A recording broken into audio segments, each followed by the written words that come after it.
Minister of Maharashtra. Next, we have Akshay Dhanak, CITO HDFC AMC. Next, we have Tatsuhiro Otake, CEO and MD, India Mizuho Bank Limited. I request all of you all to please come up on stage. And last but not the least, we have Ms. Amisha Vora, Chairperson and Managing Director, Prabhudas Leeladhar Group. I request all the panelists to please come up on stage along with our moderator, Mr. Yash Jain. Ladies and gentlemen, this session is about the role of disruptive technologies in growth and regulations of financial markets. This session will cover issues on trends and opportunities, data and technology for new age capital market challenges, technological disruptions and future direction, how to take the market to the next level, role of technological solutions in enhancing retail participation and investors' protection and creating a large pool of informed investors. I would like to request our moderator, Mr. Yash Jain, to please take over the discussion now. Sure. We're here to discuss the role of disruptive technology in Indian capital markets, and it makes an important point to understand where we've come from. Post 1991, all one could visualize Indian capital markets as was a few individuals shouting out their trades across the trading ring. It was after that when the wave of technology came, when we had dematerialization of shares, which led to development of clearing corporations, depositories, which by the way still holds our Indian capital market strong. That was originally the first leg of technology transformation, post which we had KYC, which sort of took our Indian markets almost close to being paperless. And now in the past few years, we are seeing the third leg of technology revolution really knocking the doors of Indian capital markets.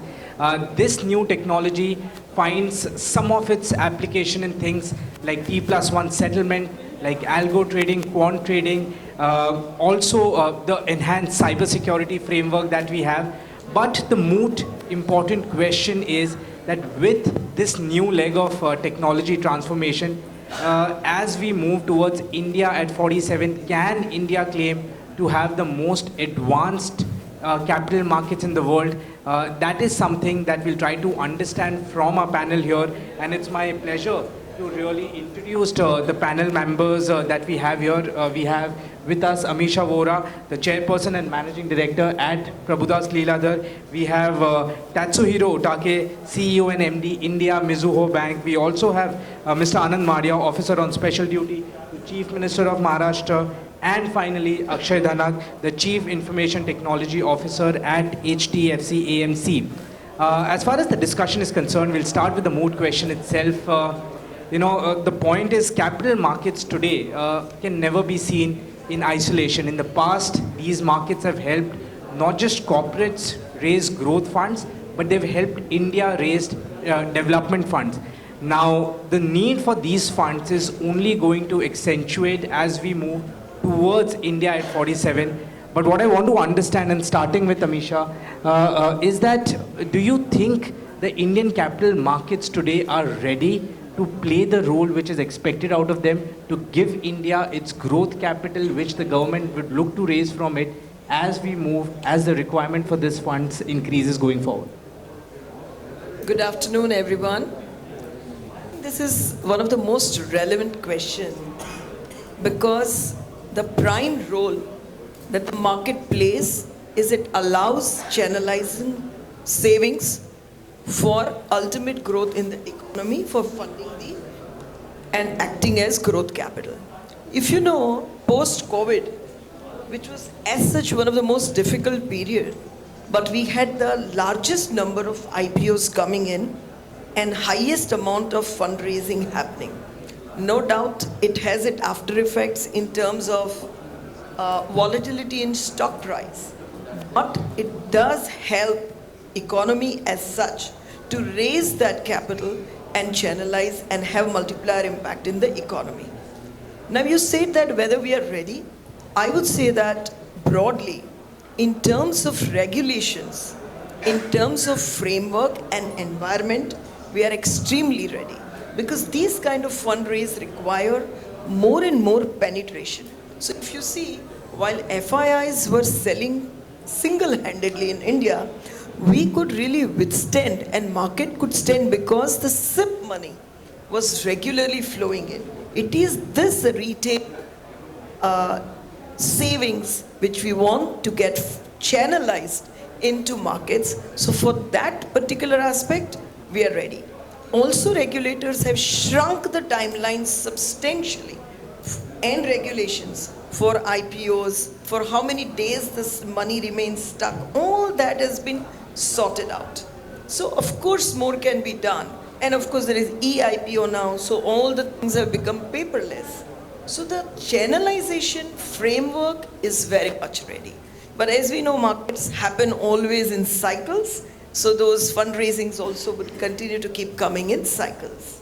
Mr. Otake, you've seen other global markets as well.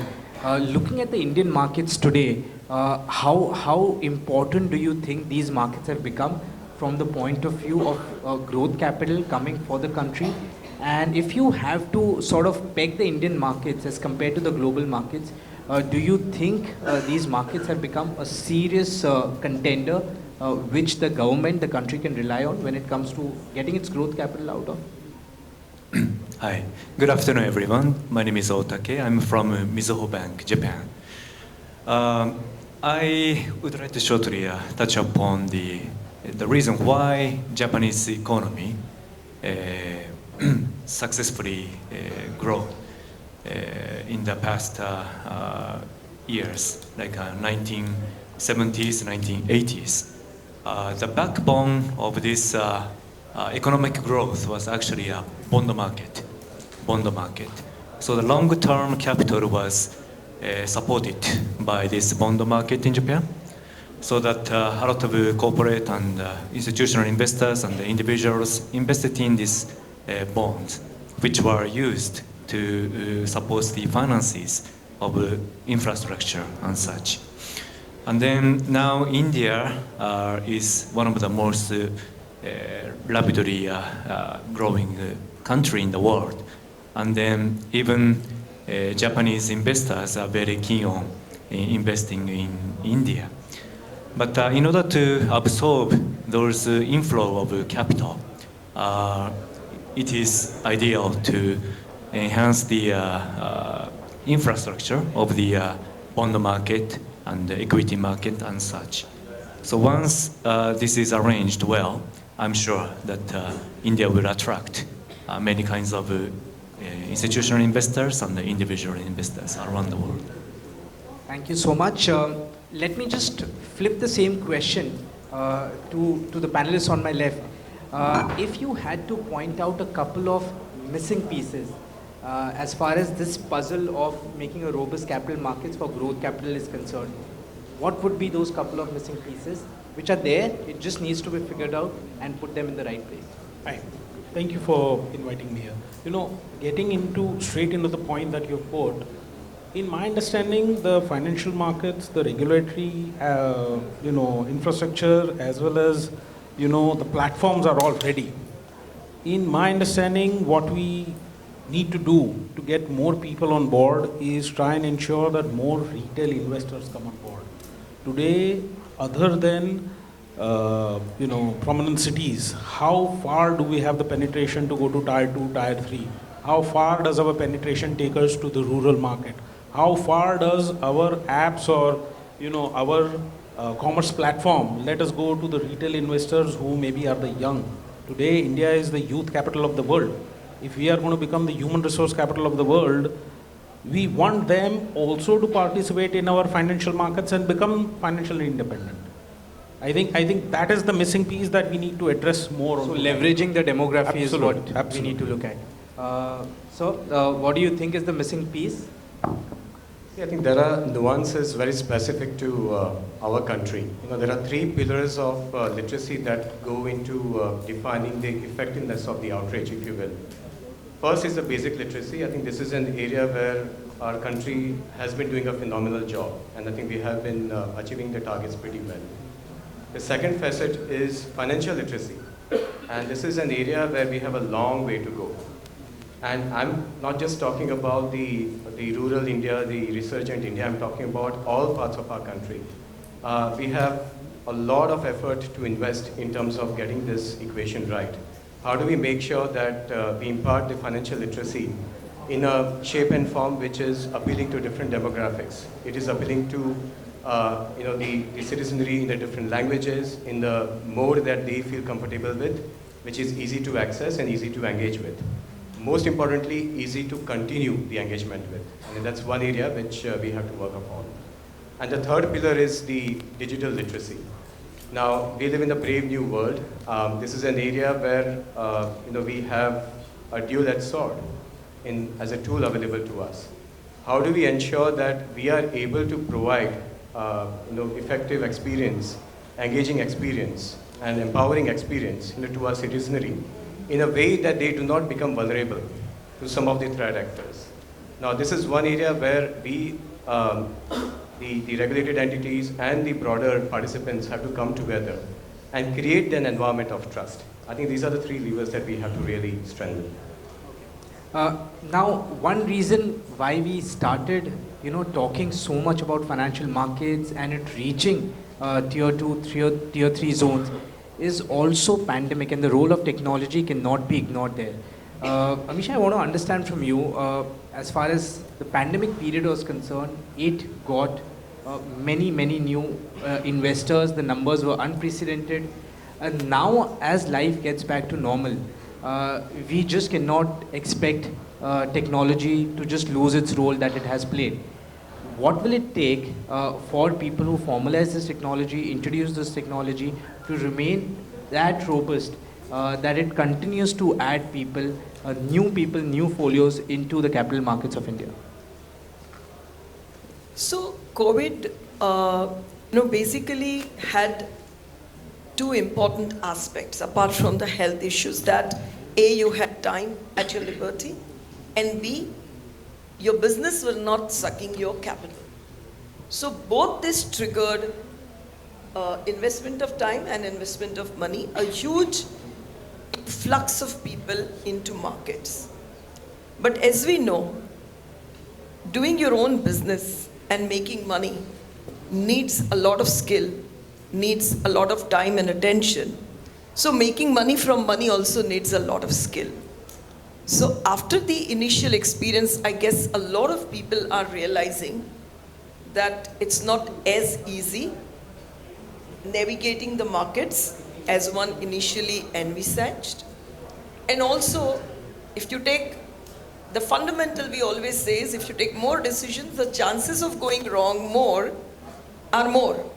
But that you understand only after experience. So right now, I guess markets are going through a phase where it is consolidating. Markets in terms of participation, not indirect level. They are consolidating in terms of a lot of experiences would have kept them now at a bay, and only with a little more maturity, which comes with little more training and education, that we will be able to expand and penetrate further.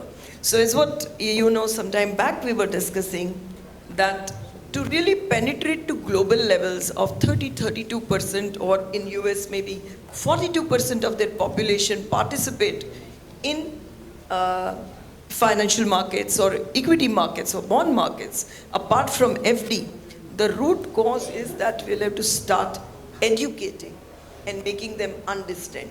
So their experiences, as what he says, a lot of investors in Japan who invested in 70s, 80s and burnt their savings completely, didn't return back. So we should, if at all, avoid those experiences for our new generation who are entering markets, and education and understanding could be the key and vital element which helps them navigate markets. Mr. Danak, to simply put that question to you, and the statement which Amisha also made, which is now businesses have started sucking the capital again. There is no idle time. But still, how do we keep the concept of investment and having a multiplier effect out of your investment continue with technology? How does that concept, which started during the pandemic period, how is it kept alive through technology? See, one very interesting shift that we have seen in the way technology is, contributing to the growth of the ecosystem, and I want to emphasize on the healthy growth of the ecosystem. So there are two parts. One, from the growth of the ecosystem, how do we increase the outreach? How do we increase the engagement, through mobile applications, to multilingual, capabilities, and through very unconventional intermediaries, if you will. So there are certain nuances specific to our geography, which has really worked pretty well. So I think during the start of the conversation, we were talking about KYC, how the entire onboarding experience has been made friction-free, and that could be enabled only through technology. Now, this is a dramatic shift which is happening from where technology was just acting as a supporting backbone of operations and engagement, to now where technology is leading it. All the risk controls are now getting baked into the entire journey of user experience, and making sure that the interest of the citizen is protected while this is happening. So that is the power of the technology. Now, the second part of the equation is, the outreach is not going to be done just by one or two entities with all the wherewithal. This requires an ecosystem development, an ecosystem advancement as well. Now, we have seen that the great contribution that the fintechs are making in terms of improving the outreach, in terms of getting the equation right, something which the big brands also can learn from. COVID was a very interesting time where we saw the retail participation really go up. And it didn't go up because people just had idle time. It went up because we had contributors from the ecosystem come forward and put the interest of the investors first, and develop those tools and those utilities which A, kind of enable the outreach, and B, drive the effective engagement and experience. So digital is not just a differentiator anymore. It is right now the obligation for all of us who have the fiduciary responsibility. At the same time, we also have this responsibility to grow the ecosystem, to power the ecosystem, make it safe and make it trustworthy, for the participants to come in and stay engaged for long. I think that's the key statement, that it is an obligation and not a differentiator, which has to move from top to bottom to keep this concept alive. Mr. Otake, I want to understand from you. You must have engaged with regulators across the world when it comes to the different capital markets. Today, technology is making deeper inroads and is expected to do the same, not just in the lives of traders or investors, but different stakeholders, be it exchanges, clearing corporations, the regulator itself.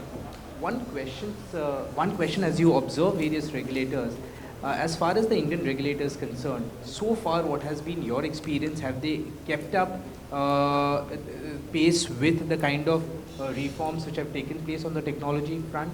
And as far as the things that we're talking about today, which are very different, which are expected to unfold and are in the offing, what does the regulator need to look at and do to ensure that 10 years, 15 years down the line, when these new regulations sort of take shape, the regulator is prepared to handle any sort of adversity coming out of these new regulations? Okay, I have moved to this country last May, and I have dealt with banking sector regulator, Reserve Bank of India, and I faced auditors from RBI, through which I have learned that RBI has a very high standard in mindset, knowing the global standard. So they have issued a lot of notifications which guide local banks and foreign banks in India in a better way. And the way they make audit really support each bank to find out what kind of aspects should be enhanced to be aligned with those global standards. So I really admire the knowledge and very nice stance towards this bank audit. So, for example, I have faced that RBI auditor checks the functionality of our bank's guard against the cyber attack like this. So even the corporate finance sector, the cyber attack is happening on a daily basis. So each day, new type of threat emerge and then keeps going. So that kind of preventive measures urgent need for each bank to protect our customers. And I think that is true for protecting individual customers in India too. That's my impression. Well, always glad to have an outsider's take when it comes to the mechanism within. Mr. Madia, you as part of the state government would have had chances to interact with market regulator SEBI. A lot of state governments, municipal bodies are looking to raise funds through the capital markets, through municipal bonds at different occasions. As far as the capital market regulator is concerned, they've been looking at much more macro things. But now looking at individual states also, engaging with them, helping them raise funds, what has been your experience in terms of how SEBI is dealing with various new instruments that are coming into the market, some of them helping states also raise funds? So, my experience currently with SEBI or the National Stock Exchange has been phenomenally well. They themselves have come up with so many tools and are receptive to the ideas that since ensuring that the capital of the retail investor is well protected, it will effectively, the regulation that SEBI or NSE has come through currently so you were just saying the municipal bonds market, so I'll just refer to that. They want every municipal corporation to go through a rating. They want every municipal corporation to go through every due diligence process which takes place. And today, if there is any LAQ in that, those bonds are not going to be issued. That's not going to be taken forward. My understanding is very clear that today our regulatory markets or SEBI or NSE is at the prime of what they can do today. It's an evolving market with new instruments coming in, with the chances of e-money coming in, not the token right now, but a digital currency coming in.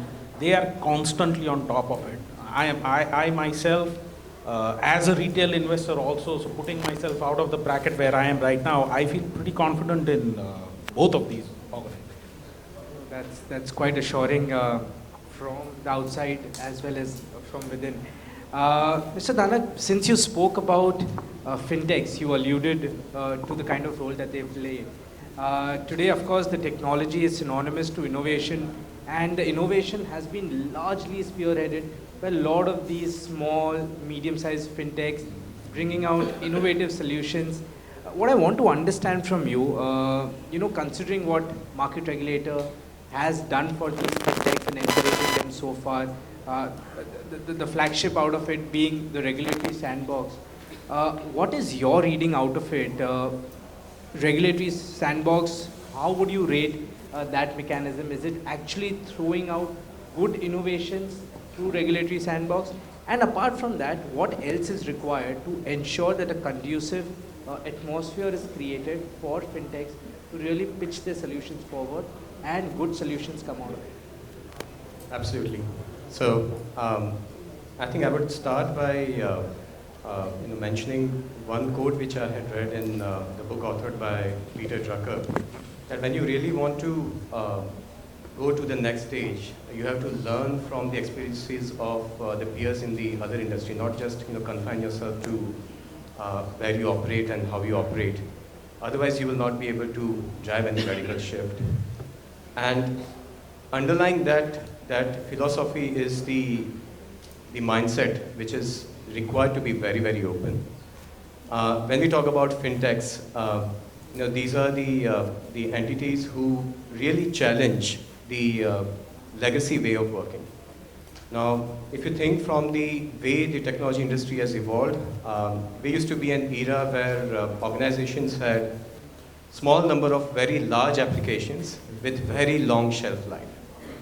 And it required a lot of effort within the organization to make a business case to rationalize some of these aging investments. Very recently, I think that term called technology debt has been coined to describe, the struggle that some of the technologists have to change this mindset.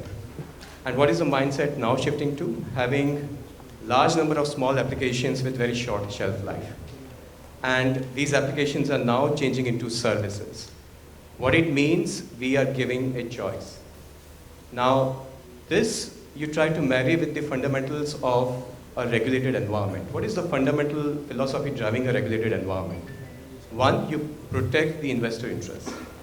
And number two, you ensure that the industry as a whole grows in a healthy way. These two are the foundational principles of this philosophy. Now, from the fintech perspective, and we have a number of players with different size and scale and capabilities, but at its core, they look at a problem in the larger workflow and solve that problem. That's how they develop their niche. Now, as regulated entities and market participants, we owe it to grow this ecosystem because these ideas for innovation, the ideas to break the old way of working, the ideas to remove the frictions that lay as barriers to the increase in retail participation into the markets, that can come only from these entities because they think by their core unconventionally. We need to provide this environment where they can apply their ideas in a frictionless way. Sandbox is one lever to that end. But we also, as industry participants, have a lot of problems. Traditionally, we have been very conservative in sharing those problems. Yes, we discuss in our own fraternity, in our own peer group, but we have not posed them to the market. Second, any solution to the problem requires data at its core. We are talking about problems with the workflow, problems with the outreach. These are the business problems. But these problems cannot be just solved by applying technology in an isolated way. We need to share the data. We need to exchange it in such a way that provides meaningful participation and that empowerment that these fintechs need. So that's another area that we need to go a long way. Third piece is we have to give opportunity to this fintech to participate in solving problems in internal way. And this requires us to be open and provide them a safety net because some of these fintechs, while they are solving a niche problem, they may not necessarily be looking at the overall picture, whether it is about cybersecurity, whether it is about throttling of certain services to ensure confidentiality and availability, and each of those areas where we need to provide them the safety net. So it is going to be public-private partnership. Regulator has gone a long way in stimulating this this entire idea and thought process and physicalizing it. We also have to walk in that same direction in a collaborative way and start foster the ecosystem together. Taking that point forward, Mr. Otake, globally, who do you consider, which economy do you consider has taken some of the best steps in terms of encouraging fintechs to provide solutions for resolving problems, and compared to that, what does India have to do, what the regulator, the stakeholders, exchanges have to do to ensure that such culture is brought in the country as well? In my view, China and the USA has led this trend, collaboration between the financial institutions and the fintech companies. And Japan has tried to follow suit.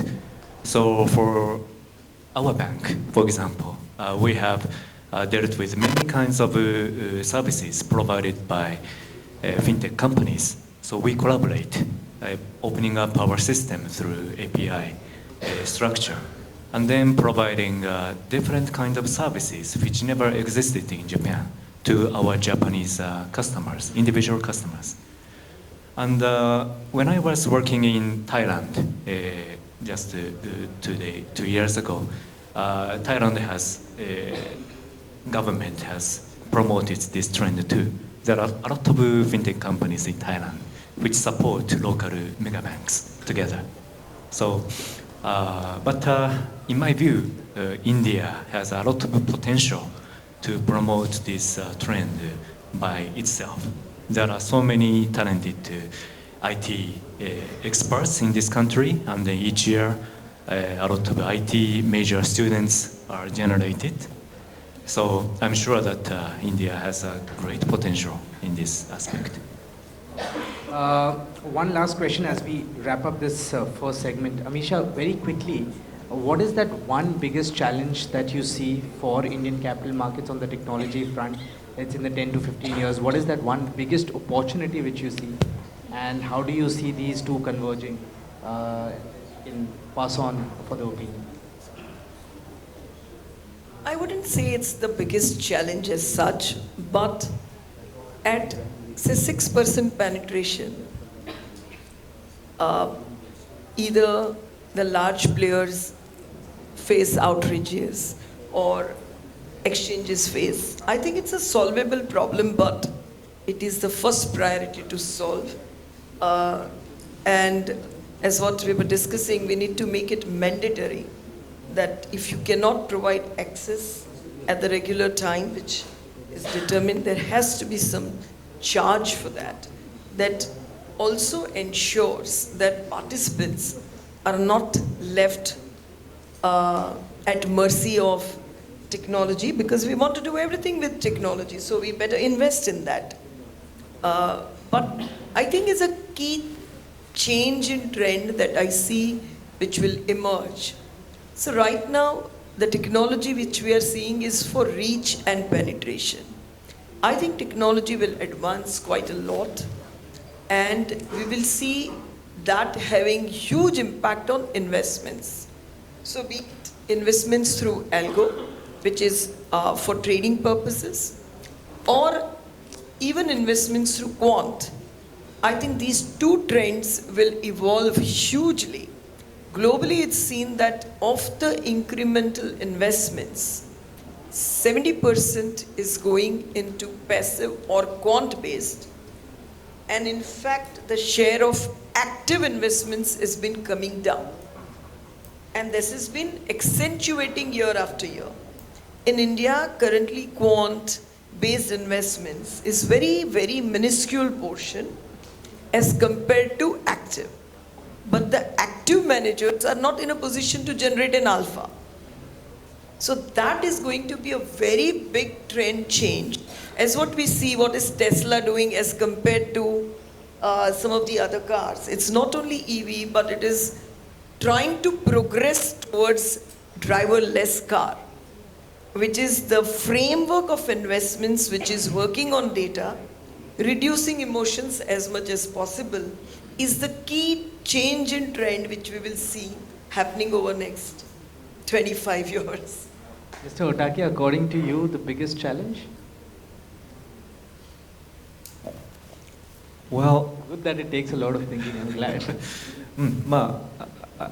Well, because you have started with a new mindset, comparing to the past experience in Japan or other countries. So I often hear the word that the leapfrog, which can be applied to this country. So with talented people here, I'm sure that there's no major obstacle, so that it's a green field that many new things could be tried and then grow fast. That's my opinion. Mr. Maria, to you as well, as you've been looking at it. So the way I look at it is very different than the way people may look at it. I find opportunities in challenge. The current challenge, in my understanding, is the outreach.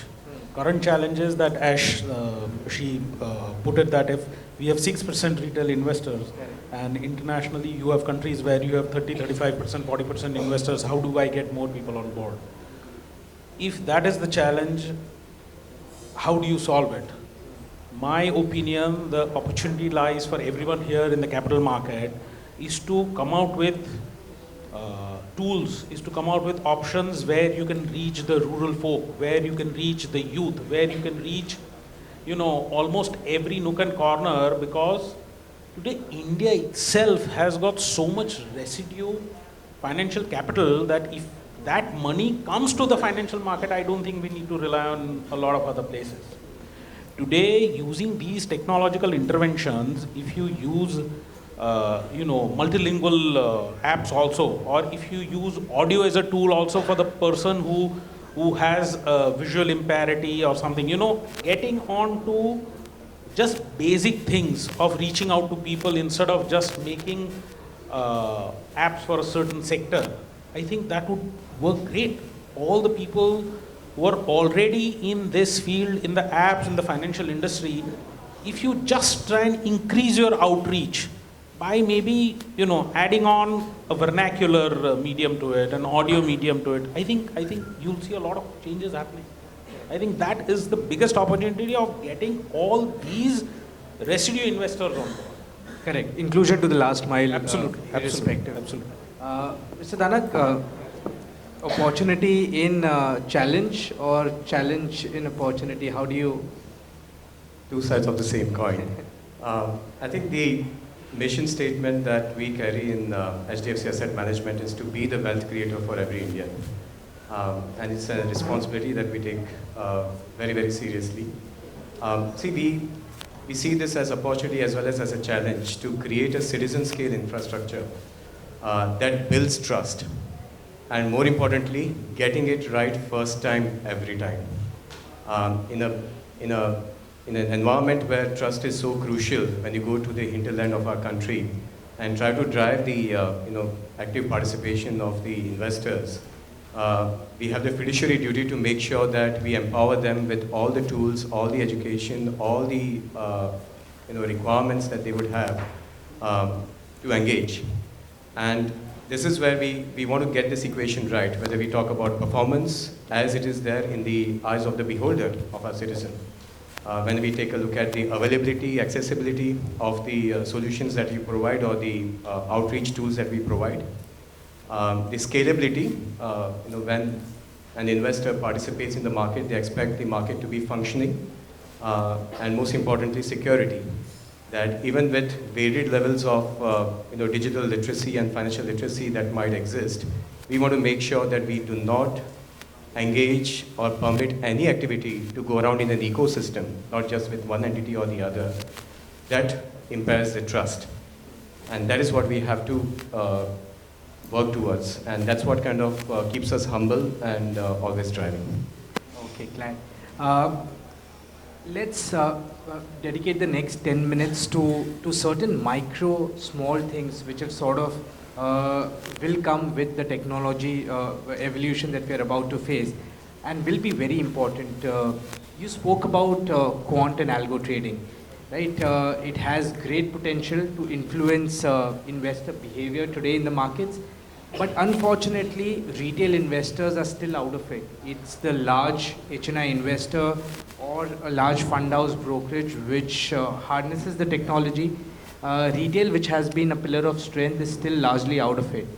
How do we democratize something like quant and algo trading and take it to retail investors so that they don't have the feeling of being left out and we have to do it in time before it's too late? I'll go a bit behind and not restrict this reply only to algo and quant.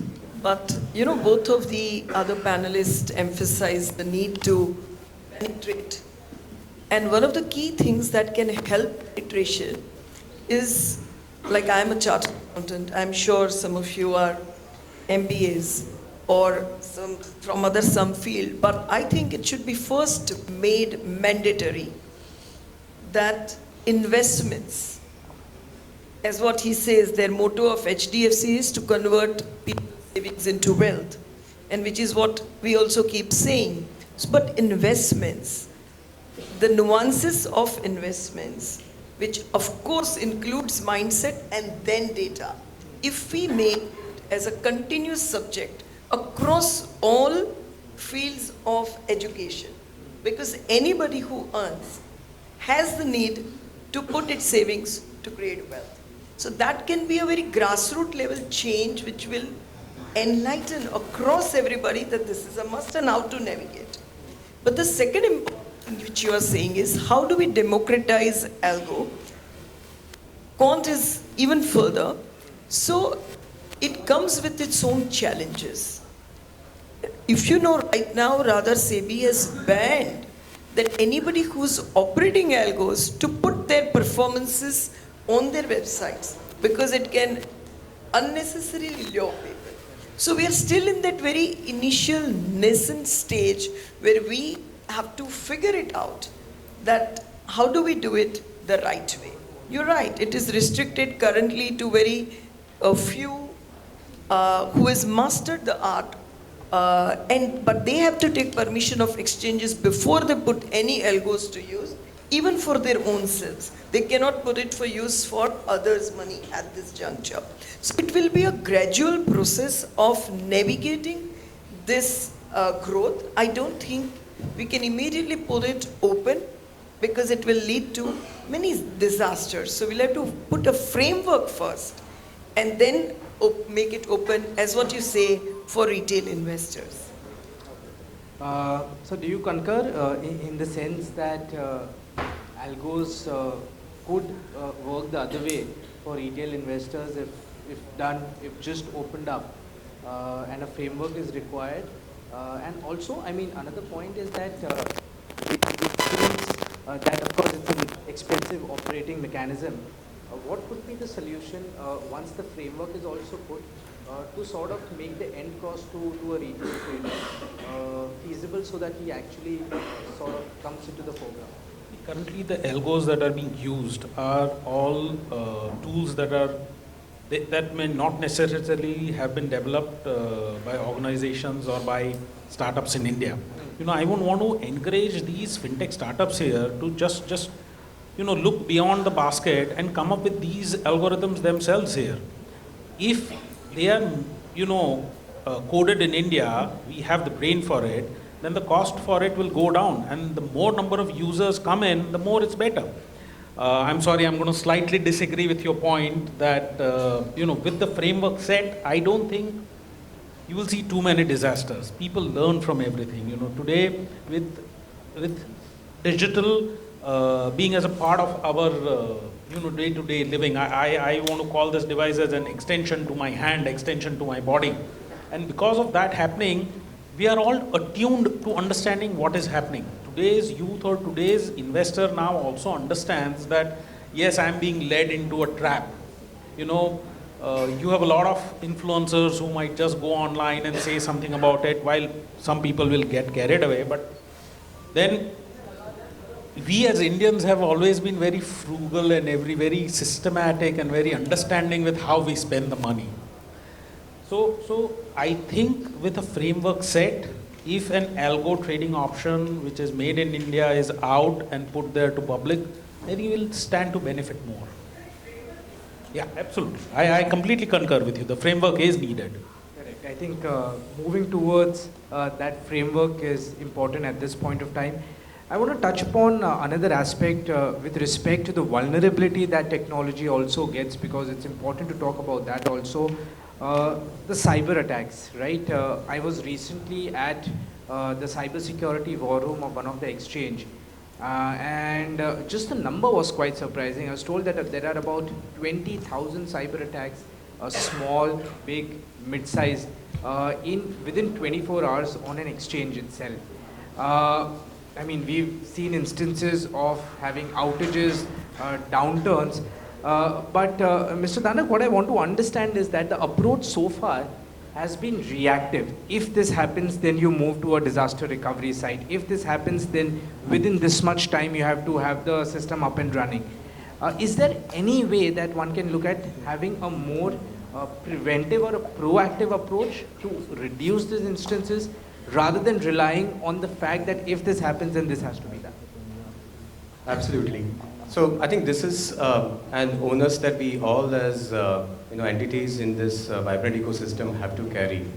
Because when we talk about cybersecurity, we are as strong as the weakest link. Let me repeat, we are as strong as the weakest link. The nuance of our ecosystem is that we will be driving massive outreach with a lot of intermediaries. Conventional as well as unconventional, traditional as well as non-traditional. And we want to make sure that while this engagement and interactions are happening, we do not have any threat actor compromise the interest of the investor, compromise the interest of the intermediary, or compromise the investor of the product manufacturer while this transaction is ongoing. And this is easier said than done, because here again we are talking about citizen scale infrastructure. Now when we talk about citizen scale infrastructure, if you take a look at how we as a nation have evolved, and we are very unique in this because we got this equation right. When we talk about UIDAI, when we talk about Aadhaar-based KYC, if you talk to any of our Western counterparts to say you have to secure biometric, whether it is a retina scan or a fingerprint scan, in a centralized repository, security becomes a cause of concern. Especially when you have a massive citizen scale outreach to collect that biometric data and then store it in a centralized repository. Then all the regulated entities, as they participate, they drive the onboarding and the servicing of these customers and citizenry. They do so in a very secured way. This is a classic example how, as a nation, we came together and got this equation right. You extend that to UPI. You extend that to all the other endeavors. Like now we are talking about account aggregator framework, where banks, mutual fund houses, and many other financial services players are coming together and making it easy for the citizens to avail the financial services. And that is all hinging on this capability of coming together, defining the standards, defining the specifications, and religiously adhering to it. Regulator on their part have created a wonderful framework for us to come together and contribute to this larger initiative. And it is constantly evolving. Now, to the point on being preventive and proactive, this is an area where we have seen great strides being made in terms of exchanging the indicators of compromise. We want to be open in terms of even sharing some of our vulnerabilities. As ecosystem contributor, as ecosystem partner, if I as an organization have discovered certain vulnerability, I want to be open to share that with my peers in the industry. Going back to the adage, we are as strong as the weakest link. And if the weakest link is outside the organization, we have to get it fixed. And we want to make sure that we don't penalize, because in this ecosystem, you will have players of multiple types. We don't want to get into the discussion about penalizing the small players who would not have all this wherewithal. So how do we provide that safety net at an ecosystem level, at a consortia level, and make it safe and easy and frictionless, but most importantly, never lose the trust. That's what I think we have to get it right the first time. Absolutely, never lose the trust. Mr. Utake, if an exchange is vulnerable, so is a bank with the kind of database that they have. How does a bank invest in it in terms of having a robust cybersecurity framework, deal with malware attacks? What is the kind of learning that you can exchange between a bank and an exchange?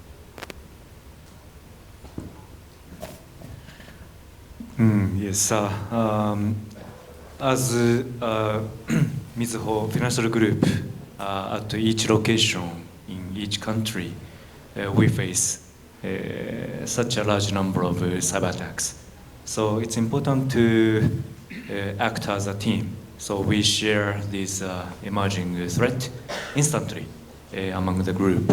And then our expert team in Tokyo, of course, exchange information with other banks and other industry players, so that it's a matter of timely response to a potential threat. It never ends, unfortunately, but we should endeavor to prevent significant real threat as a team. That's what I have observed. Okay. Now to the next question, and I'm sure all of you would want to contribute to it. I'll start with Amisha. You spoke about unsolicited advice, unregulated advice.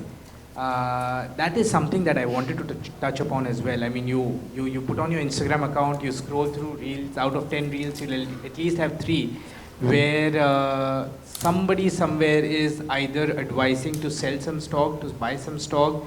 As a viewer, I don't know if that is a paid partnership. Is he SEBI registered? Is he not? Now, of course, there were reports that the market regulator is looking at setting up a committee to sort of brainstorm on how to regulate them.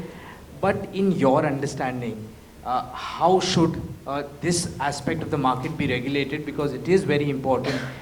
These influencers do have 2, 3, 4 million followers. They do address a very large audience who they can influence with their call, and we don't know if their call itself is influenced by somebody else. How to regulate this side of the market? So I would say that this is a real challenge which is being posed. These influencers definitely has, is what you say, 10 lakh, 20 lakh followers. And it has been found number of times that it is prompted influence or hand in gloves influencing. Of course, it happens by influencers in fashion also, influencers in most of the other walks of life also. But here, the investor is really not aware of the nuances it can impact to. And as we very rightly know, most of the retail investors really do not know the nitty-gritty and depth at which a seasoned research house goes to check before recommending any stock. It goes to the extent of checking the plant visits, it goes for vendor visits, it goes for channel checks, it goes into many, many aspects to establish the moat that the business has. And of course, on the top of that also comes the market price volatility. But when all of this is compromised, and influencer is taking up a few narratives and highlights, it is highly dangerous. Your question is how to really control it. If you know the regulations are there, for example, we can't use as a recognized player any influencer to do even our brand expansion, okay? But all analysts need to pass annually an exam. All my relationship managers need to pass an exam. My portfolio managers need to pass an exam. So when they pass it, they actually have some basic knowledge. If the influencers are also made to pass, and all influencers above a particular threshold, before they talk about stocks, have to have so-and-so certificate, so-and-so, exam, it will bring little discipline. That at least I know while listening that this recognized research analyst, and that means it does at least a few of the basic things before recommending, and above all, it is responsible to the authorities in case they do any mishandling. How we are put into extreme compliance across, this is going totally compliance free. So that is very critical. Anybody from the panel needs to add something? So, I think the topic is of influencers. The influencers, why doesn't the financial industry themselves become the influencers? Why can't you go on record on your social media account and say in a video that please do not follow unsolicited advice. Please follow advice only from regulated people. So if all the financial influencers or everyone from the finance industry start putting this on their social media platforms and then they are forwarded, I think you will outweigh the current influencers who are already there. No, it's a simple solution. Just take the first step. You do it. Absolutely.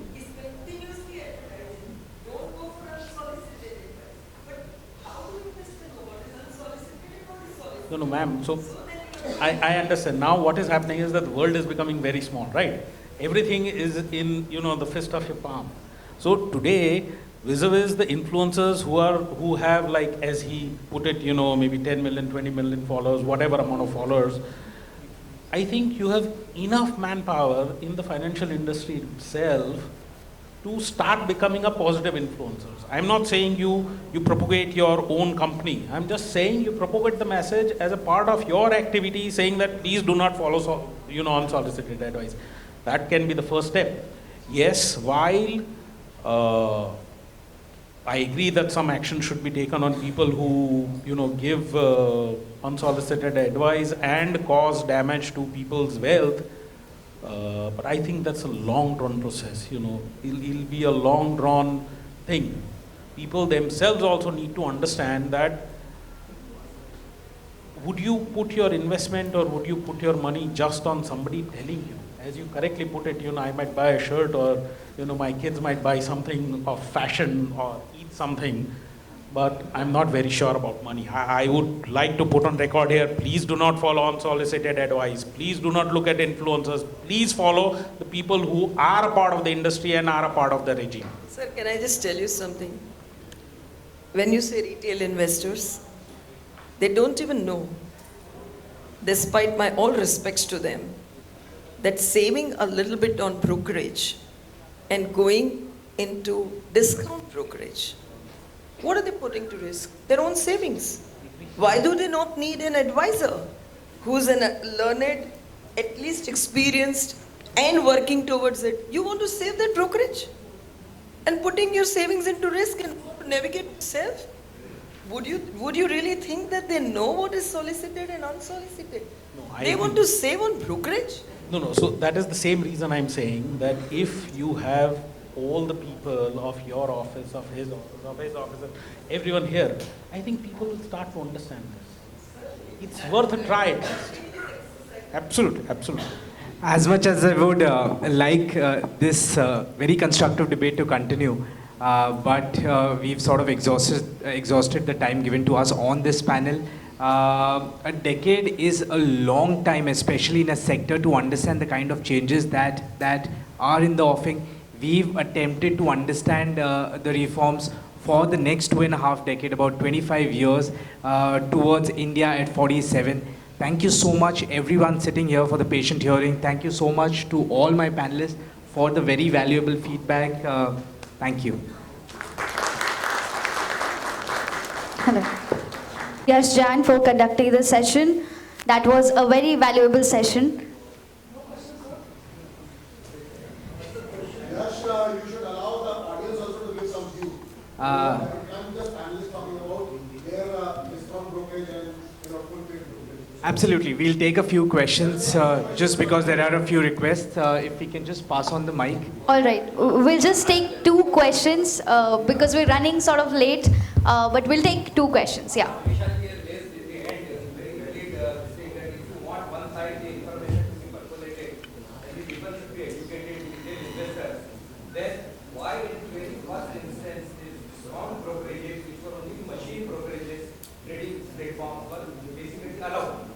Because there was no service there. Later on it came online, giving some services. But the whole system of informing, have you heard people doing this kind of money in the past? When the broker-client relationship used to be there. You see, the cash turnover has gone down in the last 3 days from 65,000 crore to 27,000 crore. And if you look at option, it has gone 3 times to 1,90,000 crores. So what are those options? Who are playing those options? Do they know what is option? Even the spelling of proper pronunciation of the option. So this is what would have been possible had the continued relationship would have been there between a client and the broker or the people sitting at the broker's offices, which are all certified people, experienced people. This question to Mr. Anand, we all talk about technology and we all talk about retail investors. And as a retail investor, try to attend the analyst meet of a AMC or any other entity or a brokerage conference. They are not allowed since there's space in it. But there's a Zoom technology. Why don't you take a Zoom link to everybody? So that people who are retail, we are intermediate, you have to understand what's there. But information they don't want to give. And discount versus full paid brokerage. I have an account. The full paid brokerage, all the brokers are just interested in making broking. They are giving you advice, buy and sell to make brokerage. So that's my nature. Thank you so much. Do we have one last question for...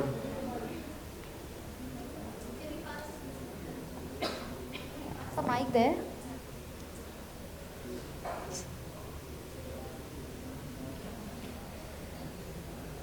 Sir, could you... Oh, okay. So my question is to all the panelists. As we are all aware of the leap technology has taken in the last 3 years on execution platform, literacy platform, even regulatory platform. But I would like to highlight our role of technology. Technology can play a role in developing a right kind of intention across the market participants.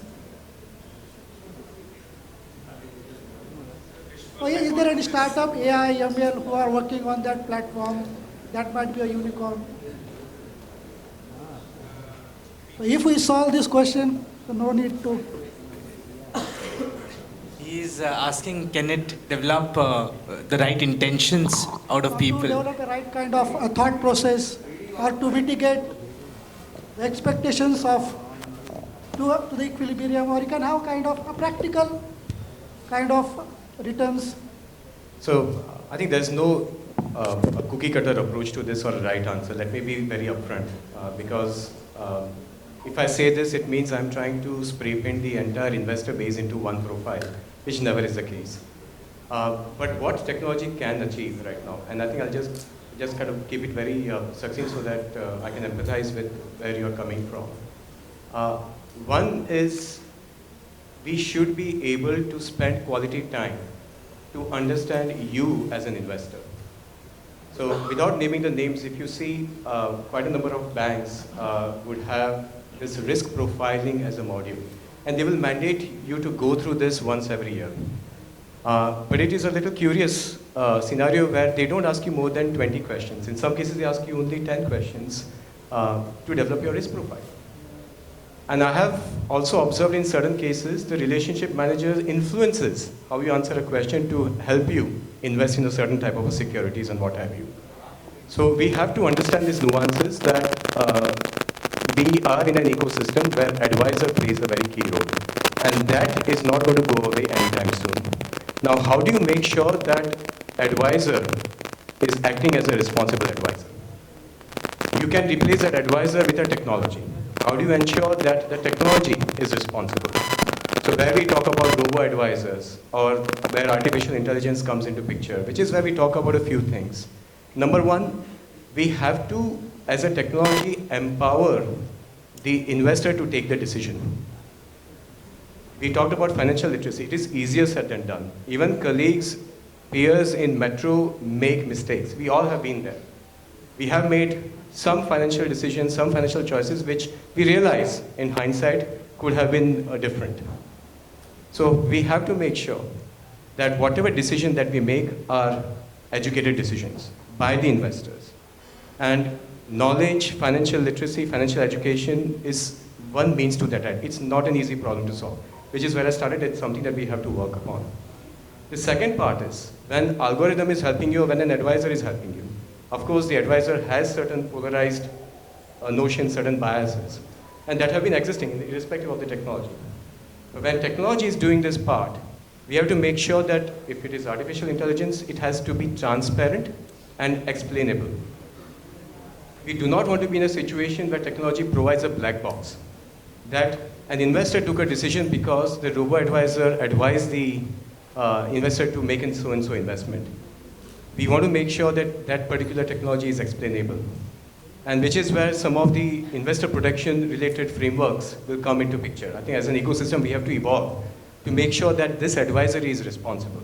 Again, it's not an easier problem to solve, because here we are talking about segment of one, as investor one is not the same as investor two. And there's a behavioral science that we have to respect. Why somebody is more risk averse, somebody is more risk taking, and how do you make sure that all the decisions are taken in a very educated way? So that is a framework that we have to put in place. But there is absolutely no cookie cutter approach. We have to do whatever it takes to drive that decision making to be very, very educated one. And until the time we empower the investor with that knowledge, you'll always have the advisors, whether it is a human advisor or the robo-advisor, make some mistakes. Thank you. Thank you, sir. Thank you so much. As much as we would like to take the questions, we are already past our schedule. But thank you so much to all the panelists, and thanks to the audience for the great questions there. A huge round of applause. Thank you. We'll quickly get a group picture together. Jan for conducting this session. I request all of you all to please be seated as we quickly move towards our next session.